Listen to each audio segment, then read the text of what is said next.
येरुशलेममधील माझ्या लोकांनो, फार पूर्वी इजिप्तमधील लोकांनी तुमच्यावर जुलूम केले, तसेच आता अश्शूरचे लोक करतील. पण त्यांना भिवू नका, ही जुलूम जबरदस्ती फार काळ चालणार नाही. माझा तुमच्यावरील राग अल्प काळातच आटवेल आणि मग त्यांचा नाश करण्यासाठी माझा राग उसळेल. ओरेब खंडाजवळ किलोनाने मिद्यानी लोकांवर विजय मिळवला त्या प्रसंगी, किंवा देवाने इजिप्तचे सैन्य समुद्रात उडवले त्या प्रसंगी, त्यांचा संहार करण्यासाठी सेनाधीश देवाने जसा आपला देवदूत पाठवला होता, तसाच तो आताही अश्शूरच्या सैन्याचा संहार करण्यासाठी पाठवेल. त्या दिवशी देव आपल्या लोकांचे दास्य संपुष्टात आणेल, त्यांच्या मानेवरचे गुलामगिरीचे जूक तो मोडून टाकेल आणि आपल्या संकल्पाप्रमाणे ते नष्ट करेल. आपण प्रार्थना करेल. तारणाऱ्या गोड पवित्र सेनाधीश पिता, वचनाची वेळ तुझ्या हातात येतो. वचनाच्या द्वारे आम्हाला समजवणारा, घडवणारा, आमच्याशी बोलणारा तू आमचा देव आहे, म्हणून तुझं वचन आहे. त्यामुळे वचनातील लक्षपूर्वक ऐकण्यासाठी तू सहायता कर, ही आमची विनंती, आमची प्रार्थना आहे. दया कर. तारणाऱ्या गोड पवित्र पिता, वचनाची वेळ तुझ्या हातात येतो. प्रभू आम्हाला सर्वांना आज्ञा पालनाचं अंतकरण आहे. प्रभू येशूच्या नावाने amen. Praise the lord. Hallelujah. आपण वाचत आहोत यशाया अध्याय 10 त्याचं 24 ते 27 पर्यंत. आपण पढ़ रहे हैं यशाया अध्याय 10 उसका 24 से लेकर 27. गेल्या आठवड्यामध्ये देवाचं वचन आपल्याला आलेलं. और गए हफ्ते में हमें परमेश्वर का वचन आया था. अभिषेकामुळे तुझं सर्व तुझ्यावर असलेलं सर्व जूक तोडण्यात येईल. और अभिषेक के द्वारा तेरे ऊपर जो सारा जू है वो सब तोड़ दिया हा जाएगा. देवाने दिलेला रेमावड आहे. और ये परमेश्वर ने दिया हुआ रेमावड है. तर आपल्यावर बरेच सारे जू आहेत. और हमारे पास बहुत सारे जू हैं. जू आणि त्याच्यात मी आमच्या हिंदीमध्ये लिहिलेलं आहे जुवा आणि बोझ. जू पण आहे आणि बोझ पण आहे. और जुआ भी है और बोझ भी है. प्रियांनो, आपल्या बऱ्याच जणांच्या जीवनामध्ये बरेच जण बोझ. आता बोझ म्हणजे काय, बोझ म्हणजे काय, और बोझ मतलब क्या. बोझ म्हणजे एखादं भार जे आपण वाहतो आपल्या शरीरापेक्षा, आपल्या ताकदीपेक्षाही त्याला उचलतो. और बोझ मतलब जो हमारी क्षमता से भी ज्यादा हम क्या करते हैं उसे उठाते हैं. जर समजा एखादं गडबुडं जे मोठं किंवा सामानाचं बोचकं, त्याला आपण बोझ बोलू शकतो, भार बोलू शकतो. जेव्हा ते आपण उचलतो तर आपल्याला हाताने उचलता येते. मग आपण ते माणसं कुठं ठेवतात, खांद्यावर ठेवतात किंवा डोक्यावर ठेवतात. मग भार कुठे असतो, खांद्यावर असतो नाहीतर डोक्यावर असतो. और सामान का जो बटोरा होता है वो क्या करते हैं, कुछ लोगों को हाथों से उठाने के लिए नहीं जमता है, इसलिए वो लोग क्या करते हैं, कुछ लोग कंधे के ऊपर उठाते हैं या फिर कुछ लोग सिर के ऊपर उठाते हैं. तो सारा भार कहाँ पर होता है, कंधे के ऊपर और सिर के ऊपर. आपला पूर्ण शरीरामध्ये खांदा, शोल्डर जो आहे याला खांदा म्हणतात, हा खूप ताकदवर आहे. और हमारे पूरे शरीर में जो हमारा जो खांदा है वो बहुत ताकतवर म्हणून बघा, है. जो ओझे वाहणारा तो जास्त करून आपल्या खांद्यावर घेतो. म्हणून सिमेंटची गोणी वाहणारा, बऱ्याच गोष्टी कांदे बटाटे वाहणाऱ्याच्या गोण्या, नंतर तांदूळाच्या गोण्या, हे सगळी माणसं बघा आपल्या खांद्यावर असे टाकतात आणि ते वाहतात. कारण ताकद कशात आहे, खांद्यावर आहे. और चावल की गोनी, सीमेंट की गोनी, वो लोग क्या करते हैं, अपने कंधे के ऊपर उठाते हैं, क्योंकि उनको मालूम है कि क्योंकि कंधे के ऊपर क्या है, वो कंधा ये बहुत बलवान है. बऱ्याच बायका काय करतात, ते चुंबळ बनवतात आणि चुंबळ बनवून ते काय करतात, आपल्या डोक्यावर ओझं घेतात. और बहुत सी जो स्त्री है वो क्या करती है, लकड़ी का भाला बनाती है और वो क्या चमड़ाचं कपडे बनवतात.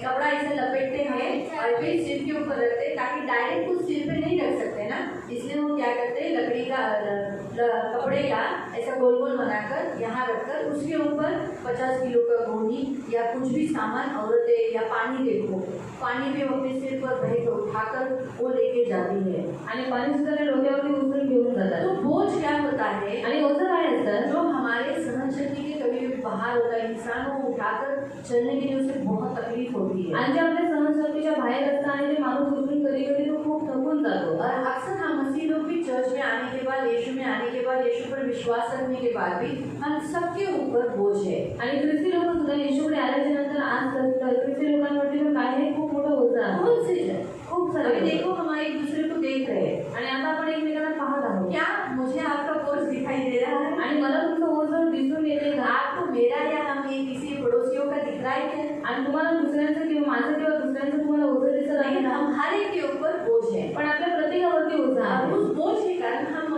मसीह के राज्य में जैसा चलना चाहिए वैसे नहीं चलते. आणि त्या ओझ्यामुळे आपण ख्रिस्ताच्या राज्यात जसं चाललं पाहिजे तसं आपण चालत नहीं नाही. चल पाते. नाही चालू और शकत. इसीलिए होता है मसीह दुखी है, कष्टी है, तो नाराज है. तो अभी जैसे बहुत बोझ होगा तो क्या वो जोर जोर से स्पीड में चल पाएगा, दौड़ पाएगा? खूप सारं ओझं वरती असल्याच्या नंतर तो फास्टमध्ये चालू शकेल का, पळू शकेल का? नहीं ना, नाही ना, नहीं चल पाएगा, नाही चालू नहीं शकणार. दौड़ पाएगा। नाही तो पळू शकेल. इसीलिए मसीह लोग अपनी दौड़ नहीं पाते। म्हणून ख्रिस्ती लोक जी आपली जी दौड आहे ती लोक जी शरीर आहे ती पळू शकत नाही. हाँ, यहीं पर उनकी गाड़ी रुक जाती है। आणि इथेच त्यांची गाडी रडते. मसीह की चाल अच्छी चाल है। आणि ख्रिस्ताची चालचलन चांगली आहे. बोझ से दबने के कारण क्या हो गया है, वो अच्छी चाल मसीह में चल नहीं पाती। आणि ओझीने दाबल्यामुळे ती जी ख्रिस्ताची चाल आहे ती बरोबर रीतीने चालू शकत नाही. इसलिए सब बहुतायत मसीहों के ऊपर चिंता का बोझ होता है। आणि खूप सारे ख्रिस्ती लोकांवरती चिंतेचं ओझं असतं. पहला बोझ है चिंता। आणि पहिलं ओझं आहे हर चिंतेचं. मसीहों को बोझ होता है चिंताओं का। आणि सर्व ख्रिस्ती लोकांना ओझं असतं चिंतेचं. क्या होगा, काय होईल, कैसे होगा, कसं होईल, कब होगा, केव्हा होईल, कहाँ से आएगा, आणि कुठून येईल, कैसे होगा, आणि कसं काय होईल, बदलेगा, बदलेल का, चेंज होगा क्या। आणि हा चेंज होईल इस का? रीति से हम हर एक जन चिंता कर रहे हैं। आणि अशा रीतीने आपण प्रत्येक जण विचार चिंता इसलिए करतो. यीशु मसीह ने कहा, म्हणून येशू ख्रिस्त म्हणाला, किसी भी बात की चिंता मत करो, कोणत्याही गोष्टीची चिंता करू नका. क्योंकि मसीह को मालूम है कि यीशु मसीह को मालूम है कि मसीह लोग सबसे ज्यादा मनुष्य में सबसे ज्यादा बोझ होता है चिंता का। आणि येशू ख्रिस्ताला माहित आहे की सर्व ख्रिस्ती लोकांवरती आणि सर्व मनुष्य जातीवरती सर्व पहिलं होतं असतं चिंतेचं. पतरस को भी ये बात मालूम है। आणि पेत्राला सुद्धा ही गोष्ट माहित इस होती. पतरस का इस्तेमाल किया गया कलीसिया बनाने के लिए। आणि ज्या पेत्राचा वापर करण्यात आला मंडळी बनवण्यासाठी. वो भी यही कहता है कि किसी भी बात की चिंता मत करो, क्योंकि प्रभु को तुम्हारा ख्याल है। आणि तो सुद्धा हेच म्हणतो की कोणत्याही गोष्टीची चिंता करू नका, कारण का देवाला तुमची काळजी आहे. अक्सर हम आगे होने वाली बातों के लिए चिंतित रहते हैं, क्योंकि अभी की परिस्थिति देखकर। आणि नेहमी आपण काय करतो, पुढच्या गोष्टींमुळे चिंतित असतो, कारण आताची परिस्थिती पाहून. इसलिए यीशु ने कहा, आदि और अंत मैं हूँ। म्हणून येशू म्हणाला की सुरुवात आणि शेवट मी आहे. अगर हमारी शुरुआत मसीह में हो चुकी है, आणि जर आपली सुरुवात जी आहे ती ख्रिस्तामध्ये झालेली तो आहे, अंत हमारा भलाई होगा। म्हणजे आपला शेवट आहे तो चांगलाच ये आहे. माइंड में फिट करके आणि या मनामध्ये फिट करून तो ठेवा. फिर चिंता नहीं रहेगी। मग तुम्हाला चिंता नाही येणार. आपके मुंह से यही शब्द निकलेगा, हे प्रभु सब करेगा। आणि तुमच्या मुखातून फक्त हेच निघेल की आहे ना देव सगळं काही तोच करेल. ऑलरेडी हमने यीशु पे शुरुआत की है। आगे अभी हमारे जिंदगी में हो चुका है वो मसीह। आणि पहिलेच आपण ख्रिस्ताला आपल्या जीवनामध्ये बोलवलं नाही, आपण सुरुवात केलेली आहे ती म्हणजे ख्रिस्त. तो फिर हमारा अंत भी मसीह में करो। मग आपला जो शेवट आहे तो सुद्धा ख्रिस्ताचा अगर करा. हम मसीह में हैं जर आपण ख्रिस्तामध्ये तो आहोत अच्छा ही होगा। तर चांगलंच तो होईल. इसमें बीच में जो कुछ गड़बड़ होता है ना, आणि मध्ये जी काही गडबडी होते ना, उसे विचलित मत होना। आणि त्याच्यामध्ये तुम्ही विचलित होऊन जाऊ इसीलिए नका. यहाँ पर भी ऐसा ही है। आणि इथे पण असंच आहे. अश्शूरी और इजिप्शियन लोगों ने इसराइलियों को बहुत तकलीफ दिया, आणि अश्शूरी आणि इजिप्तच्या लोकांनी इस्रायली लोकांना खूप त्रास दिला बहुत बोझ डाला, आणि त्यांच्यावरती खूप काही ओझं उन टाकलं पर जू रख दिया। आणि त्यांच्यावरती जू ठेवला. ऐसा जू रखा जिससे इसराइली दबे, झुके, निराश, हताश थे। आणि असं जू ठेवला की त्याच्याद्वारे जे इस्रायली लोक होते ते दाखले गेले, ते हताश आणि निराश झाले. इसीलिए परमेश्वर ने कहा म्हणून देव कि म्हणाला मैं क्या करूंगा, मी काय मैं करेन, अपना क्रोध उनके ऊपर भड़काऊंगा। आणि माझा क्रोध त्यांच्यावरती भडकवेन. मेरे ऊपर अभी मुझे जलन हो गई है, आणि आता मला जळण झालेली जलन आहे. लेने में गुस्सा हो गया। आणि जळण म्हणजे आता मी खूप रागाने क्योंकि भरलेली मेरे आहे. इसराइली लोगों को, मेरा पहलौठा इसराइल है, उनको तुमने क्या किया है, अश्शूरी और इजिप्शियन ने क्या किया है, उन्हें तकलीफ दिया है, उनके ऊपर बोझ के ऊपर बोझ डालकर, जिससे मेरे इसराइली मेरे पास चल नहीं पा रहे, और ऐसा जू उनके ऊपर रखा है कि वो गुलामी में हो गए, कि वो मेरे पास आ नहीं रहे। कारण माझ्या इस्रायली लोकांवरती जे इजिप्तची लोक आहेत, जे अश्शूरची लोक आहेत, त्यांनी एवढं मोठं टाकलेलं आहे की त्याच्याद्वारे ती लोक खूप हताशाने निराश झालेली आहेत आणि त्याच्यामुळे ती लोक माझ्याकडे येऊ शकत नाही. इसलिए प्रियो, अश्शूरी जो है वो कैसे है, कठोर और एकदम बलाढ्य, यानी बहुत ताकतवर साम्राज्य है। आणि अश्शूरी जी लोक आहेत ते एकदम बलाढ्य आणि एकदम बलवान असे ते राष्ट्र आहे. उसकी राजधानी, अश्शूरी लोगों की राजधानी है निनवे। आणि अश्शूरी लोकांची जी राजधानी आहे निनवे. इसीलिए तो निनवे देश में योना जाने के लिए डरा ना, म्हणून निनवे देशामध्ये योना जायसाठी घाबरला. क्योंकि निनवे देश का जो लोग थे, जो अश्शूरी थे, वो लोग और जो राजा थे, वो बहुत क्रूर रीति से शिक्षा करते थे। आणि निनवे देशाचे जे लोक होते, जे अश्शूरी होती, ती लोक खूप क्रूर रीतीने लोकांबरोबर वागणूक करायची. बेबीलोनी भी अश्शूरी में कभी कभी गिना जाता है। आणि बॅबिलॉनी लोक सुद्धा कधी कधी अश्शूरी लोकांमध्ये अश्शूरी एकदम उग्र और क्रूर राष्ट्र है, और अश्शूरी एकदम उग्र और क्रूर राष्ट्र आहे. एकदम गुस्से वाले, एकदम रागीट, गुस्से में कुछ भी बुराई करने वाले, आणि रागामध्ये काही वाईट करणारे, क्रूर यानी बहुत कठोर। आणि क्रूर म्हणजे खूप कठोर. इसीलिए म्हणून जो भी देश वो जीतते थे, आणि जे काही देश हे जिंकायचे उन पर वो कभी दया नहीं करते थे। आणि त्याच्यावर कधी दया नाही करायची. जो जो देश पर वो जीतते थे, यानी युद्ध कर वो देश को अपने हासिल करते थे, आणि ज्या ज्या देशाला ते युद्ध करून जिंकून त्या देशात ते लोक हासिल करायचे पर वो कभी दया नहीं की। आणि त्या देशांवरती त्यांनी कधीच दया आप नाही केली. दूसरा राजा 19 उसका 17 वचन में पढ़ सकते हैं। आणि दुसरा राजा ते 19 त्याचा 17 मध्ये तुम्ही वाचू शकता. सेकंड किंग चैप्टर 19 दुसरा राजा ते 19 उसका 17। त्याचा 17.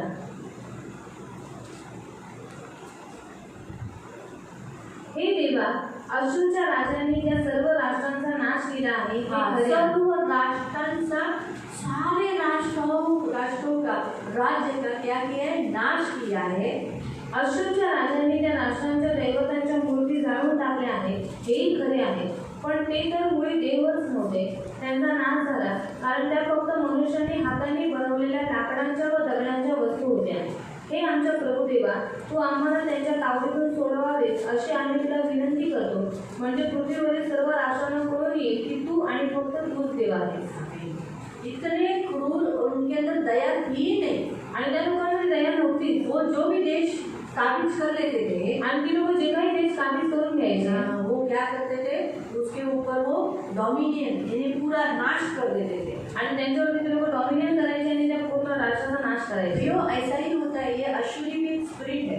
आणि अश्शूरी पण एक आत्मा आहे. अश्शूरी जो जाति है, आणि अश्शूरी जी जाती आहे उसका एक आत्मा है। त्याचा एक आत्मा आहे. इसलिए कभी कभी ऐसी आत्मा से भरे हुए लोग जो हमारे जीवनों में साथ रहते हैं, आणि कधी कधी अशा आत्म्याने भरलेली लोक जे आपल्या जीवनामध्ये आपल्या सोबत राहतात, वो भी हमारे साथ क्रूर व्यवहार करते हैं। आणि ती लोक सुद्धा आपल्याबरोबर क्रूर व्यवहार करतात क्रूर यानी गुस्से वाला व्यवहार करते हैं, आणि एकदम रागीट व्यवहार करतात. दया नहीं आती। आणि त्यांना दया नाही. अगर आपके साथ रहने वाला या आपका अड़ोसी या पड़ोसी या आपके घर का कोई भी व्यक्ति जिसको दया नहीं है आपके ऊपर, आपका ही खाता है, आपके साथ ही रहता है, आपके संग ही रहता है, लेकिन आपके लिए बिल्कुल दया नहीं, आप रो रहे हो, आंसू बहा रहे हो, आप बीमार पड़े हो, लेकिन उनको कोई फिक्र नहीं, कोई दया नहीं, तो समझ जाने का उनके अंदर अश्शूरी स्पिरिट है। आणि तुमच्या घरातले लोक किंवा तुमच्या शेजार पाजारचे लोक किंवा तुमचे नातेवाईक जर ती लोक तुमच्याबरोबर खूप क्रूर रीतीने वागतात, तुमचंच खातात, तुमच्याबरोबर खातात, पण तुमच्याबरोबर खूप क्रूर रीतीने वागत असतात, त्यांच्यामध्ये बिलकुल दया नाही, तर समजून जायचं त्याच्यामध्ये अश्शूरी आत्मा आहे. अश्शूरी लोग एक इस्राएली लोगों के लिए काटा थे। आणि अश्शूरची जी लोक होती ती इस्रायली लोकांसाठी एक काटा होता. पैर में काटा लगा तो कैसा होता है? पायामध्ये काटा लागला तर कसं होतं? बदन में अगर काटा चुभा है तो कैसे लगता है? अंगामध्ये जर काटा उठला तर कसं वाटतं?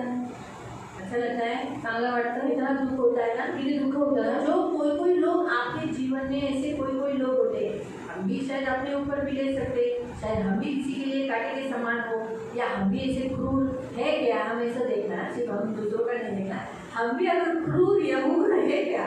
आणि आपण सुद्धा क्रूर आणि उग्र आहोत. असल के हम सोचते हैं हम अच्छे दूसरे बुरे हैं, आणि नेहमी आपण असाच विचार करतो की आपण चांगले तर दुसरे वाईट आहे. लेकिन कभी कभी हम अपना भी कभी कभी चेक करना, हम सोच रहे हैं हम एक क्रूर हूँ क्या? आणि आपण विचार केला पाहिजे की आपण क्रूर आहोत का? हमको दया आती है क्या? आपल्याला दया येते का?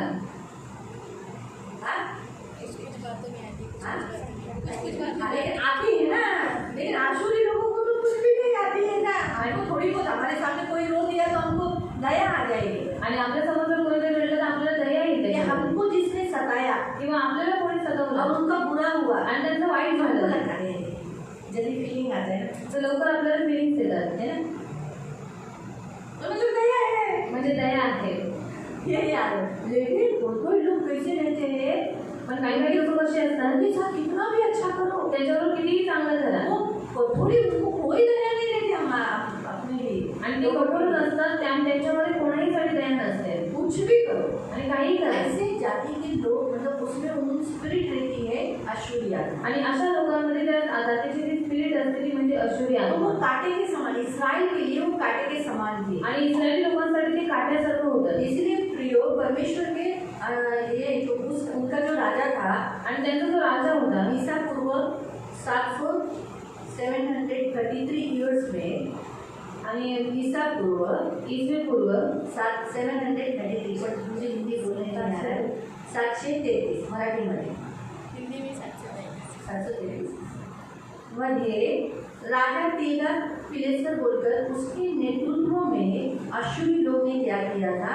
सारे जो इस्राएली लोगों की जमीन ले ली थी। आणि राजा त्यांच्या काळामध्ये जो होता त्यांच्या नेतृत्वाखाली त्यांनी काय केलं तर इस्रायली लोकांची जमीन होती ती घेतली. या बाइबल में दूसरा राजा अध्याय 15 उसमें घर में जाके पढ़ सकते हैं। दूसरा राजा 2 किंग चैप्टर 15 वर्स 2 to 9, 2 से लेके 9 तक आप पढ़ सकते हैं। आणि दुसरा राजा अध्याय 15 त्याचं 2 ते 9 पर्यंत तुम्ही दर्शन वाचू शकता। इससे हमें अशुरी जाति का स्वभाव कैसे मालूम पड़ता है मालूम? आणि अशुरी जातीचा स्वभाव आपल्याला कसा माहीत पडतो वो माहिती? जबरदस्ती लेती है, आणि ते जबरदस्ती घेतात। उनको कितना भी ऐसा बोलेंगे ना समझौता करने के लिए वो नहीं करेंगे, वो जबरदस्ती करते हैं। आणि त्यांना समजून करायला सांगितलं तर ती लोक नाही करत, ती लोक काय करतात, जबरदस्ती घेतात। हाँ, दूसरा राजा 18 में भी आप पढ़ सकते हैं। आणि दुसरा राजा अध्याय 18 मध्ये पण तुम्ही वाचू शकता 9 से लेके 12 तक। त्याचा 9 ते 12 पर्यंत। वहाँ आप पढ़ सकते हैं कि ये जो अशुरी जो राजा था, आणि जो अशूरचा राजा होता उसने जो सामरी नगर को क्या किया था, बेड़ा डाला था 3 साल तक। आणि त्यांनी सामरी नगरला वेढा घातला होता 3 वर्षापर्यंत। इस रीति से हम देखते हैं कि ये जो अशुरी लोग ये अशुरी जो जाति है वो हमेशा मसीहों की और खास करके वो मसीहों के पीछे रहती है। जो सामरी लोग कौन थे? सामरी लोक कोण होती?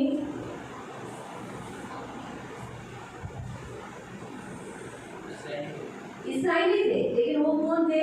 जिन्होंने मिश्र विवाह किया। आणि ती लोक कोण होते ज्यांनी मिश्रामध्ये विवाह केला? यानी इस्राएली ने इस्राएलियों से शादी कराई। आणि इस्रायली लोकांनी इस्रायली लोकांशीच विवाह केला पाहिजे। इस्राएली लोगों ने कभी कनानियों से किया, हिंदियों से किया, यूसी लोगों से किया, अन्य जातियों से विवाह किया। आणि इस्रायली लोकांनी कधी कनानी लोकांशी आणि अन्य जातीच्या लोकांशी कधी विवाह केला। तो जे ऐसे लोग जो थे उन लोगों को सामरी लोग होते। आणि अशा जी लोक होती त्यांना सामरी म्हणण्यात मिश्र विवाह आणि मिश्र विवाह मालूम है। तो ऐसे जो मिश्र विवाहित लोगों के पीछे हमेशा अशुरी जाति रहती है। आणि असे जे मिश्र विवाहित लोक आहेत त्यांच्या मागे अशुरची जी आत्मा आहे त्यांच्या मागे और असते। अगर हम देखेंगे तो हम देखेंगे तो हमारा मसीहों से मतलब हमारे मसीह लाइफ पार्टनर से हमारी शादी नहीं हुई। आप लोगों की अगर आप देखोगे तो हम सबका भी शादी मिश्र शादी है। आणि आपल्या सगळ्यांचं पण जे लग्न आहे ते मिश्र लग्न आहे। सही है ना?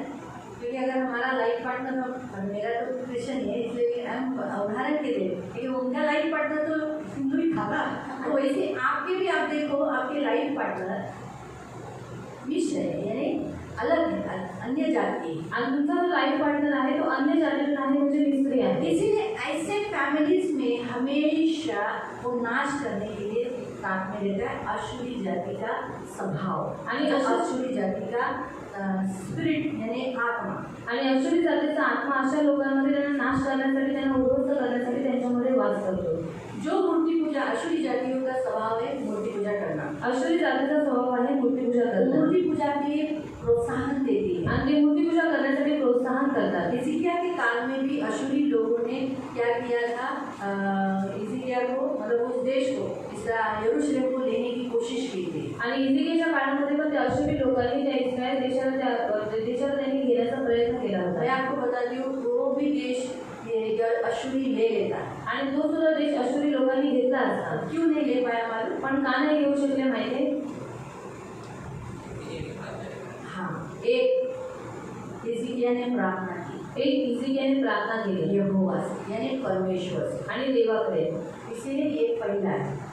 दूसरा अशुरियों ने परमेश्वर की निंदा की। आणि दुसरं अशुरी लोकांनी देवाची निंदा केली। जो निंदा परमेश्वर की परमेश्वर अपने नाम के लिए खड़ा हो जाता। आणि जिथे देवाच्या नावाची निंदा त्या लोकांनी केली तिथे देव आपल्या नावासाठी उभा जैसे राहतो। आप जब भी किधर भी जाते हो आणि तुम्ही जिथे कुठे जाता और जब आपको कोई भी कुछ बोलो आणि तुम्हाला कोणीही काही बोलू दे चल जाता है, लेकिन जब आपके यीशु के बारे में कुछ बोला जाता है पण जेव्हा तुमच्या येशूबद्दल काही म्हणण्यात येतं तो क्या तेरा यीशु ऐसा है, तेरा यीशु अभी तक तेरे पति को ठीक नहीं कर पाया, फिर क्या फायदा तेरा यीशु के पास जाकर। ऐसा अगर बोलने लगे कोई तो परमेश्वर उसको जरूर शिक्षा करेगा। आणि जर कोणी तुम्हाला असं म्हणले की काय फायदा तुझा येशूकडे जाऊन तुझा नवरा अजून बदलला का, जर असं तुम्हाला कोणीतरी म्हटलं तर देव उभा राहतो आणि देव त्याला शिक्षा करेल। इस्राएली लोगों को भड़काना था आणि इस्रायली लोकांना ते भडकवत होतं। हिजकिय्याह को मैसेज भेजा, जब इतना मैंने लोगों को नाश किया तो तेरा परमेश्वर थोड़ी मुझे बचा पाएगा, तुझे बचा पाएगा, मेरे हाथ से छुड़ा सकेगा क्या? ऐसा कोई देता नहीं कि ऐसा करके उसने क्या किया था, यहोवा को चैलेंज किया था। इसलिए जो कोई यहोवा को चैलेंज करता है परमेश्वर ने एक ही स्वर्गदूत भेजा 1,85,000 को फिनिश करता। आणि त्यांनी हिजकिय्याहला संदेश पाठवला की एवढ्या सर्व राष्ट्रांचा मी नाश केला पण तुझा देव तुला वाचवेल का, तुला सोडवेल का त्याने काय केलं, तो देव आहे त्याला त्याने चॅलेंज केला. म्हणून जो कोणी देवाला चॅलेंज करतो म्हणून देवाने काय केलं, एकच स्वरूप पाठवला आणि 1,85,000 जे सैनिक होते त्यांना मारून टाकलं. ये हमेशा याद रखना. आणि मी लक्षात इसलिए ठेवले. ये दो कारण, सबसे मेन कारण था कि उसने परमेश्वर के अगेंस्ट बोला, आणि सर्वात मेन कारण होतं की तो देवाच्या विरोधात बोलला होता. इसलिए परमेश्वर उससे उन अशुरियों से लड़ा. म्हणून देव त्या अश्विनी लोकांशी लढला. दूसरा, हिजकिय्याह ने प्रार्थना की. आणि दुसरं हिजकिय्याने प्रार्थना हिजकिय्याह केला. राजा है, हिजकिय्याह राजा आहे. परमेश्वर के सामने उपवास किया. आणि देवासमोर त्याने उपवास केला. परमेश्वर के मंदिर के सामने उसने जो चिट्ठी भेजा था ऐसा रखा. आणि जी चिठी त्याने पाठवलेली त्याने काय केलं, ते देवाच्या मंदिरात अशी उघडली आणि तो रडला. तो रडला परमेश्वर के सामने रोया. आणि देवासमोर तो रडला. इसीलिए परमेश्वर ने अशुरियों से बदला लिया. म्हणून देवाने अश्विनी लोकांशी बदला घेतला. तो समझा, तुम्हाला समजलं? तो अशुरियों से, ऐसे स्पिरिट से बचना है. आणि अशा अशुभीत आपल्यापासून वाचायचं आहे. तो एक, हमें परमेश्वर के सामने बैठना, प्रार्थना करना, उपवास करना. जो टॉर्चर जो व्यक्ति लोगों के द्वारा आत्मा कर रही है उनके परमेश्वर के सामने वो रखना.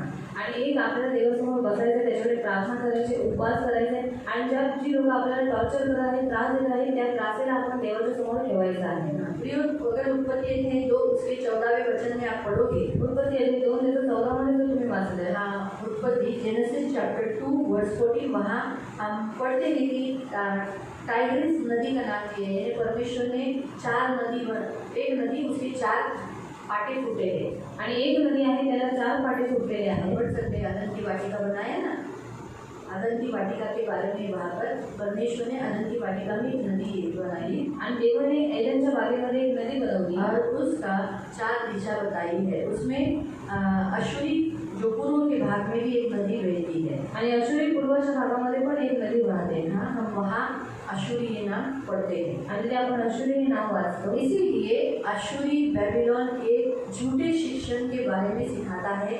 और उसके लिए आप रेवलेशन में भी पढ़ सकते हैं कि झूठा शिक्षण यानी अशुरी और बेबीलोनी ये सब क्या करते हैं, झूठा शिक्षण देते हैं. आणि अशुरी आणि बेबीलोनी लोक काय करतात, खोटं शिक्षण देतात. वो मसीही लोगों को अंधा मतलब अच्छे शिक्षण से, सही शिक्षण से बहकाने के पीछे रहते हैं. आणि ते ख्रिस्ती लोकांना चांगल्या शिक्षणापासून भडकवण्याचा प्रयत्न करतात. वो खास करके मसीहों को बंदीवान यानी गुलाम रखना चाहते हैं. आणि खास करून ख्रिस्ती लोकांना त्यांना गुलाम बनवून ठेवायचे. उनको झूठा शिक्षण के द्वारा अपने अंडर उनको रखते हैं आणि त्यांना खोट्या शिक्षणाच्या द्वारे आपल्या अधीन ते लोक ठेवतात. और मसीहों को अत्याचार टॉर्चर करते हैं. आणि ख्रिस्ती लोकांना अत्याचार त्यांच्यावर टॉर्चर करतात. ये है अशुरी स्पिरिट. आणि हा आहे अशुरी आत्मा. इसीलिए आइज़ाया 10 म्हणून यशाया अध्याय 10 उसका 1 और 2 पढ़ो. त्याचं 1 आणि 2 वाचा. आइज़ाया 10 1 and 2.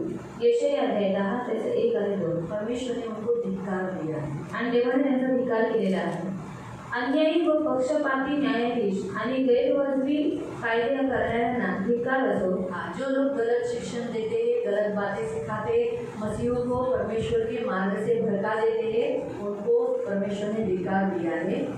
असे देव म्हणतो, कारण ते गोरगरीब, अनाथ, विधवा यांना न्याय देत नाही. ते विधवांना व पितृहीन बालकांना लुटण्यास मागे पुढे पाहत नाहीत.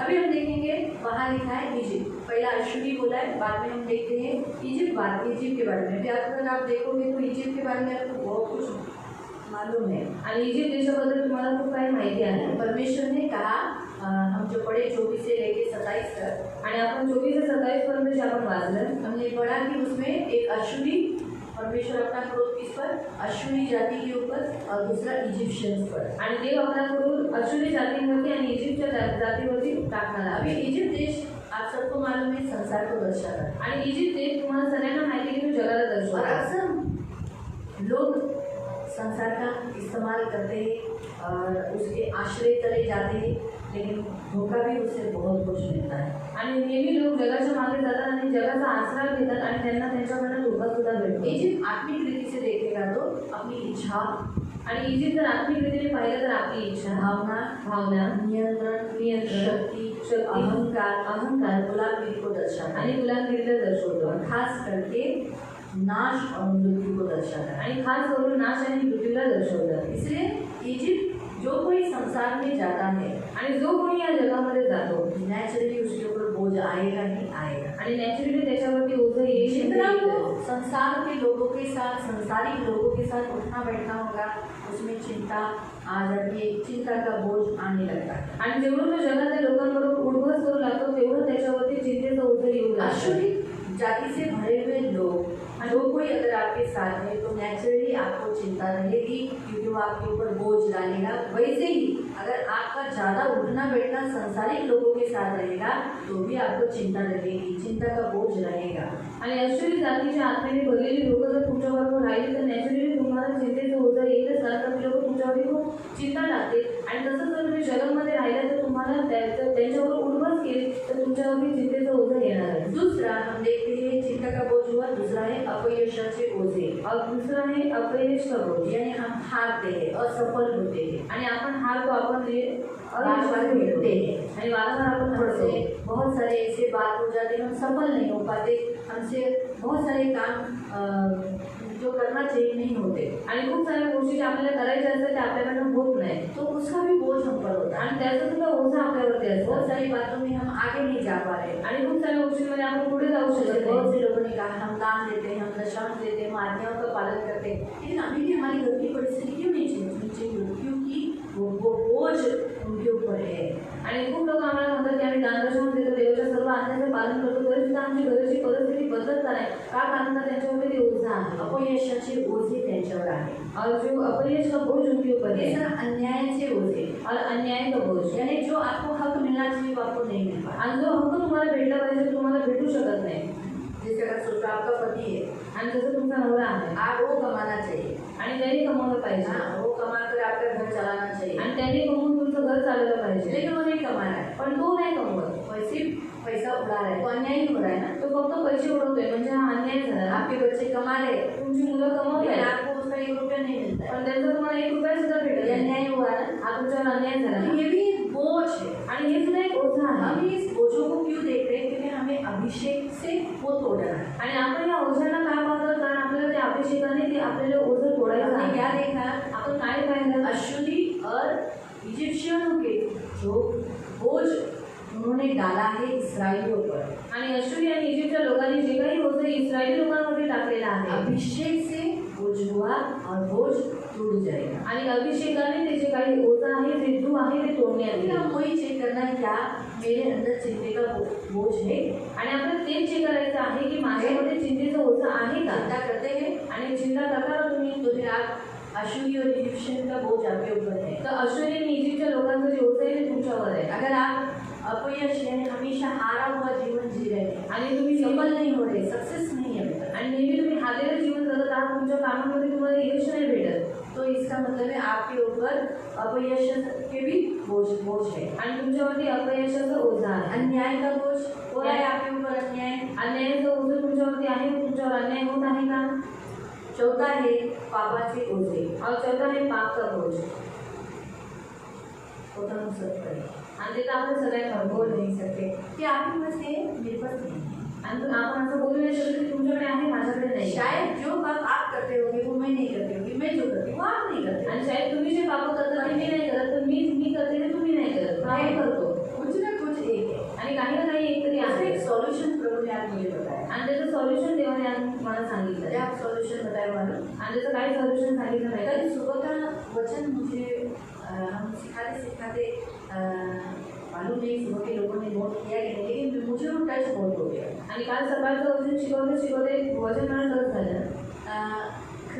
मसीह का सुसमाचार के अनुसार हमारा चाल चलन होना चाहिए। आणि ख्रिस्ताच्या सुवार्तेनुसार आपले चालचलन असले और पाहिजे. उस पहला हमने देखा था जो मसीह के अनुसार हमारा चाल चलन के लिए हमने पहला पॉइंट देखा था विश्वास हमेशा दिन प्रतिदिन करना है। आणि ख्रिस्ताच्या सुसमाचारानुसार चालचलन ठेवण्यासाठी आपल्याला त्याच्यावरती विश्वास ठेवला दूसरा पाहिजे. पश्चाताप देखा था। आणि दुसरा पश्चाताप पाहिला होता. तीसरा हमने देखा था परमेश्वर के साथ करार करना। आणि तिसरं आपण पाहिलेलं की देवाशी करार करणं. तो अगर हम जब करार करते हैं ना आणि आपण जेव्हा करार करतो ना तो उस करार को पालन करने के लिए हमें कृपा देना। आणि देव त्या कराराला पालन करण्यासाठी वाचा पालन करण्यासाठी आपल्याला कृपा आज देतो. मुझे प्रभु यही करा, आणि आज देवाने मला हे सांगितलं तू करार कर, तू वाचा भले पालन तू गिरी भले तू पडशील लेकिन फिर भी मैं तुझे कृपा दूंगा। तर तरी सुद्धा मी तुला कृपा ताकद देईन होगा। आणि तुला ताकद दे, लेकिन हारना मत। पण तू हारू नको। बोल ना कि हाँ मैं आज से नहीं करूँगी, आणि तू बोल मी आजपासून हे नाही मैं करणार तेरी हूँ, आणि मी तुझी आहे मुझे ये करना शोभा नहीं देगा, आणि मला हे करणं शोभा नाही देत। तो मैं नहीं करूँगी, आता मी नाही करणार, मैं सहूँगी,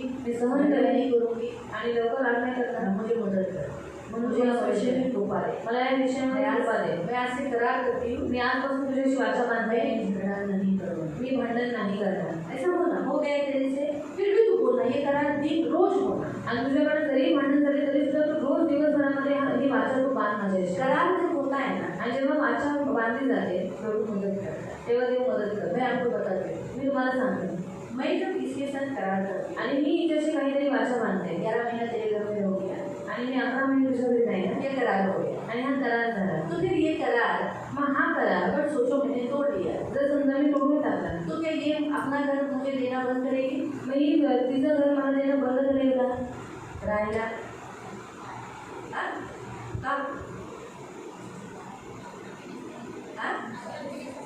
हाँ करार झालाय, लेखी करार झालाय। काय करार झालाय की हा 11 महिने, म्हणजे 11 महिने भले मी काही करत असेल, तिला मला काय द्यावं लागेल, घर द्यावंच, मी येऊ न येऊ। और लेखी करार होने के कारण अगर मैं उस घर में आऊँ या फिर नहीं आऊँ, उसको अपना घर मुझे देना ही है। आपण जेव्हा देवाशी करार करतो, और जब हम परमेश्वर के साथ करार करते हैं, आपण निर्बल आहोत, हम निर्भर है, पण देव विश्वसनीय आहे, और परमेश्वर विश्वसनीय है, तो नाही करार तोडणार, और वो अपने करार को नहीं तोड़ेगा, है ना, तो मदत करेगा, वो मदद करेगा। म्हणून देवाशी करार करायचं। इसे परमेश्वर से करार करना है, पापाच्या ओझ्याला घाबरू नका। इसे पाप की बोझ से डरना गौरी नहीं। वचन तयार करताना म्हणतात इथे एकही व्यक्ती सापडणार नाही, प्रभू पापाच्या ओझ्याखाली करणार नाही। और पाप की बोझ से दबा नहीं, ऐसे एक भी व्यक्ति हमको नहीं मिलेगा।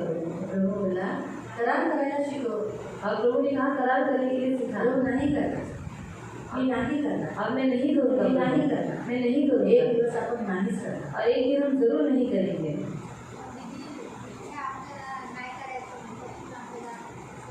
आता बोलायचं, प्रभू माझ्याकडून चुकून झालं, प्रभू माझ्याकडून जाणून झालं, मला क्षमा कर, मला माफ कर, पण मी पुढच्या वेळेला नाही करणार। ये हम बोलना है, मैं नहीं करूँगी, अगली बार मैं नहीं करूँगी, प्रभु तू मुझे मदद कर, प्रभु मदद करेगा।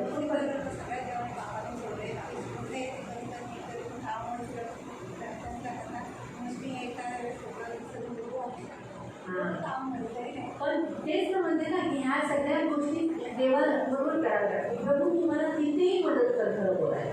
और हर बात में परमेश्वर से करार करना है कि प्रभु तू मुझे वहीं पर वहाँ पर भी मदद करना है। तर फायदा है, यही तो फायदा है करार का। आणि हाच फायदा आहे कराराचा।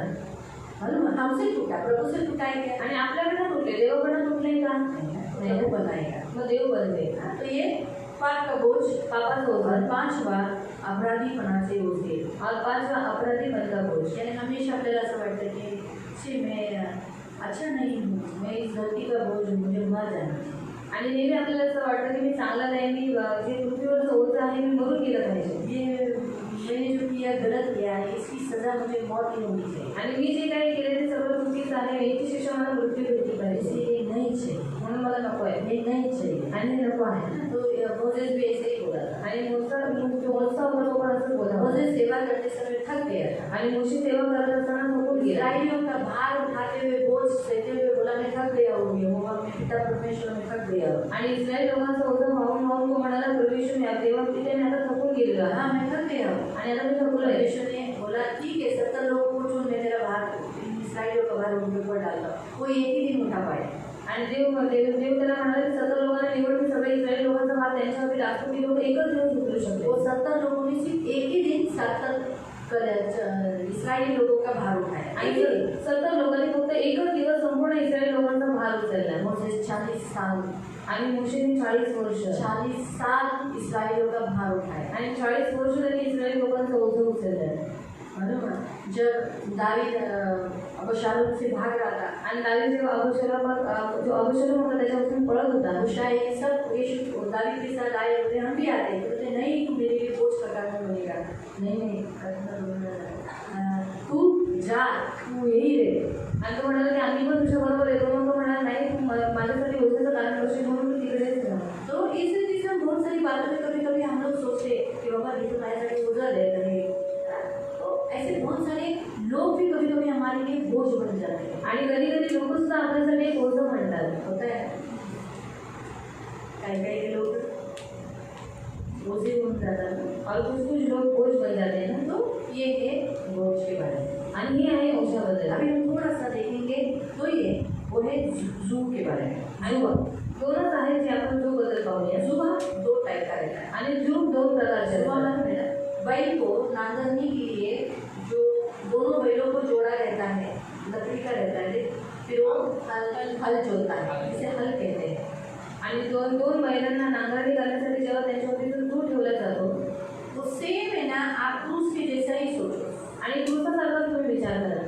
यहाँ ये जो आड़ा जो रहता है ना लकड़ी, आणि जे आडवं लाकूड असतं और बीच का, आणि मधलं लाकूड. यहाँ जो आड़ी लकड़ी रहती है वहाँ एक बैल, यहाँ एक बैल। आणि आडव्या लाकडावरती एका साईडला एक बैल आणि दुसऱ्या साईडला और एक जो बैल. लंबी लंबाई में जो लकड़ी रहती है, आणि जी लांब जी उभी जी लाकूड असतं, हाँ वहाँ पर कोने पे यहाँ पर रहता है खेती करने वाला, हल जोतने वाला। आणि त्याच्या कोपऱ्यावरती बसतो शेतकरी जो शेती तो करणार. ऐसा ही है ना, इजिप्शियंस का जो स्पिरिट है, इजिप्शियन स्पिरिट और अशूरी स्पिरिट हमारे ऊपर जू डालती है। आणि यानी ऐसे ही कृतिका हमको हल से जोत देती है और वो जो बोलते हैं वैसे ही हम चलते हैं। आणि इजिप्त जो आत्मा आहे, जो अश्चर्य आत्मा आहे, ते आपल्यावरती अशाच रीतीने जो आपल्यावरती टाकतात की ती लोक जे काही आपल्याला सांगतात आपण तेच करतो. तो उसके 3 ही निकाले मैंने। आणि 3च मी काढले. एक है असमानता, आणि एक आहे असमानता. हम संसार की समानता में जीते हैं। आणि आपण जगाच्या समानतेशी बरोबर हम जगतो. पढ़ सकते हैं 2 कोरिन्थियन 6 उसका 14 से 16, तब आपको समझेगा। आणि दुसरं करंथी 6:14 आणि 16. 2 कोरिन्थियन, दूसरा कोरिन्थियों की पत्री अध्याय 6 दुसरं करंथीकरांचं पत्र अध्याय 6 उसका 14 से 16। त्याचं 14 ते 16. विश्वास न ठेवणाऱ्यांबरोबर एकत्र डुंबले जाऊ नका. हाँ, विश्वास न रखने वाले लोगों के साथ वो जो कर रहा है वही सेम हम करते हैं, वो है अशूरी और इजिप्शियन लोगों का जुआ। कभी कभी हमारे अविश्वासी फ्रेंड सर्कल होते हैं, अविश्वासी रिश्तेदार होते हैं, अविश्वासी घर के लोग होते हैं, वो जो करते हैं, हमारे पड़ोसी लोग जो बोलते हैं वही हम भी करते हैं। इसलिए लिखा असमानता, यानी ऐसे जैसे संसार में अन्य जातियों के साथ शादी होती है, मसीह लोग भी वैसे ही करते हैं। आणि जगात अन्य जाती लोकांबरोबर विवाह होतो तसं ख्रिस्ती लोक पण तेच करतात. भागवत कारण नीती व अनिती यांमध्ये समान असे काय आहे, किंवा प्रकाश व अंधकार यांमध्ये समान असे काय आहे. तसेच ख्रिस्त व सैतान यांच्यामध्ये मेळ कसा असेल. एखादा ख्रिस्ती मनुष्य विश्वास न ठेवणाऱ्या मनुष्याचा भागीदार कसा होऊ शकेल. है ना?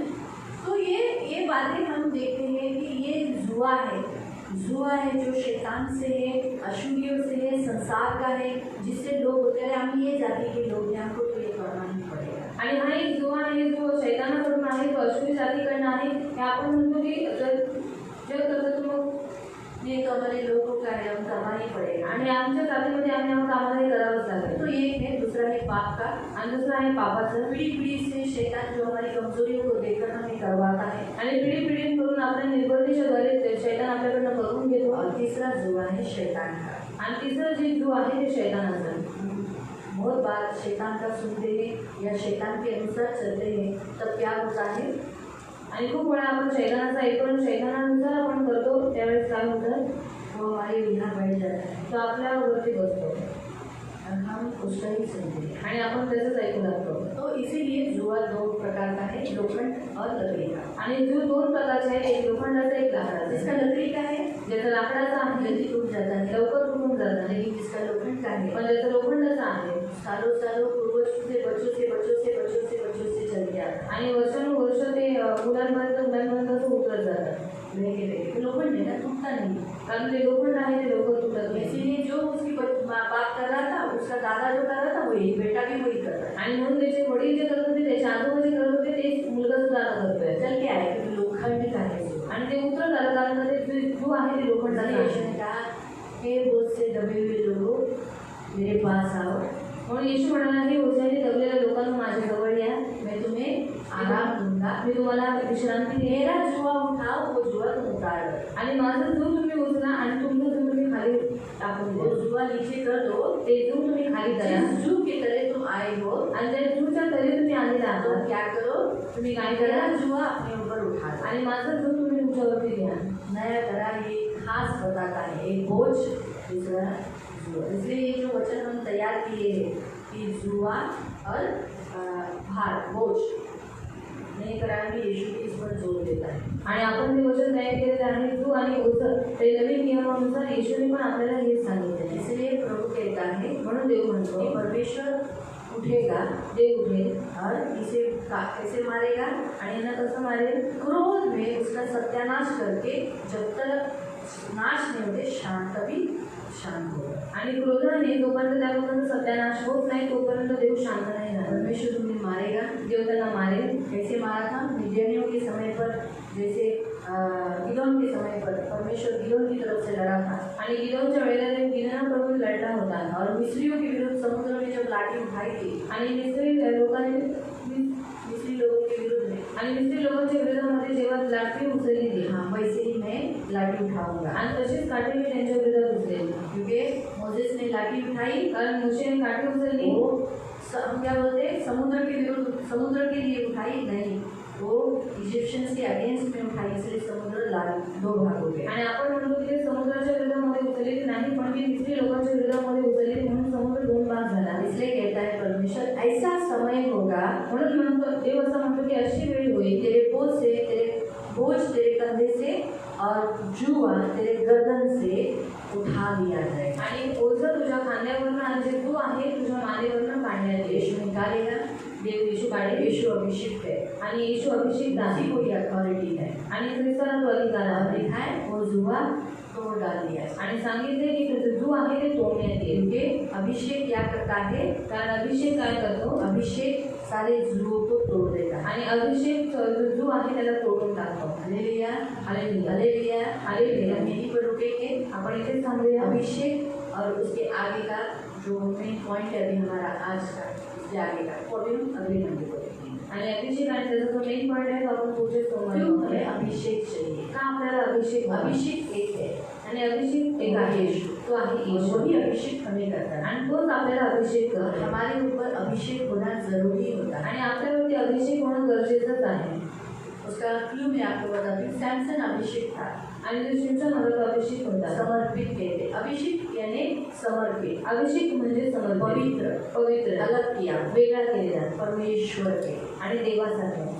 इसके लिए परमेश्वर ने मोसेस को कहा था, हारून और उसके बच्चों को तू तेल देना और उनको अभिषेक करना। आणि यासाठी देवाने मोशेला सांगितलं की हारून आणि त्याच्या मुलांमध्ये तू तेल टाक आणि त्यांना तू वेगळं कर। इसीलिए अलग होने के कारण म्हणून वेगळं केल्यामुळे लोग किसी और के पास नहीं जाते थे, हारून के पास ही भक्ति करने के लिए सब कुछ लेके आए। आणि लोक दुसरा कोणाकडे नव्हती जात, पण हारूनच्या जवळच ते लोक देवाची भक्ती करायसाठी इसलिए यायचे। हारून अपने हाथों से हाथ उठाकर आशीष देता था, आणि हारून आपला हात उचलून त्यांना आशीर्वाद द्यायचा। परमेश्वर ने कहा मैं देता हूँ। आणि देव म्हणाला देत नाही। अभिषेक को ये अथॉरिटी देता आणि है, अभिषेकाला हा अधिकार और असतो। अभिषेक होना बहुत फायदा है। आणि अभिषेक होणं खूप फायदेशीर आहे। हमारा अभिषेक होना बहुत फायदा है। आणि आपला अभिषेक होणं हा खूप फायदेशीर इसी आहे। कारण से लोग हमें डरते हैं। त्यामुळे लोक आपल्याला घाबरतात। बाइबल में लिखा है मेरे अभिषेक को न छूना, आणि बायबलमध्ये लिहिलेलं आहे की माझा अभिषेक आहे त्याला तू स्पर्श करू कुछ नको, हानि न करना। त्यांची काही हानी करू नकोस। अभिषेक होना बहुत फायदा है, म्हणून अभिषेक होणं खूप फायदेशीर आहे। इसलिए दुष्ट भी छूता नहीं, म्हणून दुष्ट आपल्याला स्पर्श नाही हाथ करू लगाने के शकत। लिए डरता तो है, हात लावण्यासाठी घाबरतो, क्योंकि हम अभिषेक लोग हैं। कारण आपण अभिषेक लोक तो आहोत। अभिषेक में पावर क्या होती है? आणि अभिषेकामध्ये पावर काय आहे? अभिषेक मतलब परमेश्वर का आत्मा, आणि अभिषेक म्हणजे देवाचा आत्मा जो शिमशोन के ऊपर आया, जो शिमशोनवरती आला, बलियों के ऊपर आया। ख्रिस्ती लोकांवरती आला। इसीलिए आज हम अलग है। म्हणून आज आपण वेगळे आहोत। Hallelujah, hallelujah. इतना तो समझ में आया? इथपर्यंत समजलं? ठीक है, तो अब ये इसके आगे का हम अगले मंडे को देखेंगे। आणि याच्या पुढचा आपण पुढच्या सोमवारी पाहूया। हम प्रार्थना करेंगे। आपण प्रार्थना करू। तो अभी हम प्रार्थना करते इस समय खड़े हो जाएंगे आणि आपण उभे राहूया। और हम सचमुच हमारे कंधे पर बोझ है, आणि खरंच आपल्या खांद्यावरती ओझं आहे। सचमुच आपके घर में अशूरी और इजिप्शियंस है, या आप इजिप्ट लोगों का सहारा लेते हो, आणि खरंच तुमच्या घरामध्ये अशुरी आणि इजिप्तसारखी लोक अशी आपले वगैरे लोक आहेत, किंवा खरंच तुम्ही जगातल्या लोकांचा आसरा घेता का? तो हम प्रभु से माफी मांगेंगे, कहेंगे हाँ प्रभु इनसे हमें छुड़ा दे। आणि आपण देवाकडे क्षमा मागूया आणि म्हणूया प्रभू या लोकांपासून तू मला सोड. मेरे कंधे पे से बोझ दूर कर, आणि माझ्या खांद्यावरून ओझं मेरे दूर कर. गर्दन पे से मेरा सारा जुआ तोड़ दे, आणि माझ्या मानेवरचं सगळं झूट मोडून मुझे टाक. मुक्त कर। मला मुक्त कर. तेरा अभिषेक तुझा सब से मुझे मुक्त करता है। आणि तुझा अभिषेक मला या सगळ्या गोष्टींपासून हाँ मुक्त प्रभु, करतो. चिंता का बोझ, हा प्रभू चिंतेचं ओझं, अपयश का बोझ, अपयशाचं ओझं, अन्याय का बोझ, अन्यायाचं ओझं, पाप का बोझ, पापाचं ओझं, अपराधियों का बोझ, अपराधियाचं ओझं, और खास करके कुछ कुछ इंसान जो मेरे लिए बोझ है, आणि खास करून काही काही लोक जे माझ्यासाठी ओझं आहे. आज ये सब मैं आपके ऊपर डाल देता हूँ। आज हे सगळं मी तुझ्यावरती टाकतो. कि आपने कहा है बोझ से दबे हुए लोग मेरे पास आओ। कारण तू म्हणालास की ओझेने दबलेल्या लोकांना तुम्ही माझ्याजवळ या. अब मैं ये बोझ आपके ऊपर डालता हूँ। आणि आता हे मी माझं ओझं मैं इसे तुझ्यावर लेकर टाकणार नहीं नाही. चलना मी चाहता। त्यांना इथे घेऊन नाही मैं आज ये जाणार. सब आपके ऊपर डालकर आणि आज मी सगळं काही तुझ्यावरती टाकतो. मेरे गर्दन के ऊपर आया हुआ सारा जुर्म, माझ्या मानेवरती आलेलं सगळं झूठ, असमानता, असमानता, पाप का, पापाचं, शैतान का, शैतानाचं, लकड़ी का है, ते लाकडाचं, लोखंड का है, लोखंडाचं वो आहे. आज यीशु के नाम से ते आज मी येशूच्या नावाचे उतार देता हूँ। त्याला उतरून टाकतो. और आपके अभिषेक से आणि तुमच्या अभिषेकाने जुआ टूट डाला है। आणि झूठ मोडण्यात येईल. अभी इसी घड़ी तोड़ डाला। आणि आता ह्या क्षणाला मोडून जा. अभी इसी घड़ी ये सारा जुआ यीशु के नाम से तोड़ डाला। आणि आता ह्या क्षणाला सगळं झूठ येशूच्या आपके नावाने अभिषेक से ये सारा जुआ आणि तुमच्या अभिषेकाने हे सगळं झूठ यीशु के नाम से तोड़े। येशूच्या नावात मोडून और टाका. हमको मुक्त करते हैं। आणि आम्हाला मुक्त और करा. मसीह आपका जू अपने ऊपर उठाए। आणि आम्ही सर्व तुझे तुझं झूठ आमच्यावरती घेतो. धन्यवाद देते हैं। धन्यवाद देतो. यीशु के नाम से। येशूच्या नावाने आमीन। आमीन. आंखों को बंद रखना। पवित्र पवित्र करुणामय प्रेमी पिता प्रभु यीशु के नाम से प्रभु हम आपके सामने आते मेरे जीवन देने वाले उद्धारक पवित्र पिता, शांति देने वाले उद्धारक पवित्र पिता, हम धन्यवाद देते प्रभु पवित्र पिता। अश्वरी जैसे कठोर उग्र लोगों को पवित्र पिता बदलने वाले आप परमेश्वर हो, चेंज करने वाले, उनको दया देने वाले और परिवर्तन करने वाले। अगर परिवर्तन नहीं हुए तो उनको मिटाने वाले भी आप हो। मेरे मान पवित्र सेनाधीश पिता, आप अपना क्रोध उनके अगेंस्ट उठाते हो। आपके इन बच्चों को सताने वाली इन सारी आत्माओं का हम विरोध करते हैं। इनके जीवन में जितनी अशुद्धि स्पिरिट और इजिप्शियन स्पिरिट है उसे हम बांधते हैं, उसके कार्यों को कलवरी क्रूस पर डालकर नाश करते हैं और इनके जीवन से नीचे उतार देते हैं और उसका खुला खुला तमाशा बनाकर इनको जयकार ध्वनि सुनाते हैं। यीशु नासरी के नाम से, यीशु नासरी के नाम से सारा जुआ जो पीढ़ी पीढ़ी से इनके ऊपर उतर कर आया है वो यीशु नासरी के नाम से उतार कर आपके अभिषेक से वो तोड़ डाल दिया है। इसलिए अभी टूटने ना, यीशु के नाम से उसके टुकड़े टुकड़े करते हैं, यीशु के नाम से उसके टुकड़े टुकड़े करते हैं और आपका जू उनके ऊपर रख देता है। धन्यवाद देते हैं। इन सबको आपके पंख में सुरक्षित रखें। इन सबको ये मेरी विनती मेरी प्रार्थना, आपका लहू लगाकर इन्हें आशीषित करें। धन्यवाद देते हैं प्रभु यीशु के नाम से, आमीन। Praise the Lord.